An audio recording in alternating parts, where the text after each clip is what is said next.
திருத்தணியில் ரூபாய் 2 கோடியில் அறிவுசார் நூலகம் புதிய கட்டிடத்தை தமிழ்நாடு முதலமைச்சர் மு.க.ஸ்டாலின் காணொலி காட்சி வாயிலாக திறந்து வைத்தார்.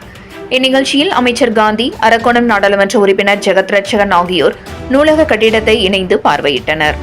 திருவள்ளூர் மாவட்டம் திருத்தணி நகராட்சியில் ரயில் நிலையம் எதிரில் அறிவுசார் நூலகம் ரூபாய் 2.6 கோடி மதிப்பீட்டில் கட்டப்பட்டது.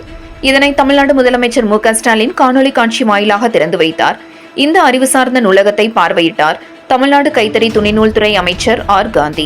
உடன் அரக்கோணம் நாடாளுமன்ற உறுப்பினர் எஸ். ஜெகத் ரட்சகன், திருவள்ளூர் மாவட்ட ஆட்சியர் டாக்டர் பிரபுசங்கர், திருவள்ளூர் மாவட்ட காவல்துறை கண்காணிப்பாளர் சீனிவாச பெருமாள், சட்டமன்ற உறுப்பினர் எஸ். சந்திரன், திமுக தலைமை செயற்குழு உறுப்பினர் எம். பூபதி, நகர்மன்ற தலைவர் சரஸ்வதி, வருவாய் கோட்டாட்சியர் தீபா, நகர செயலாளர் வினோத்குமார் மற்றும் பலர் உடனிருந்தனர். 7 கிரீன் நியூஸ் செய்திகளுக்காக திருத்தணி செய்தியாளர் மணிகண்டன்.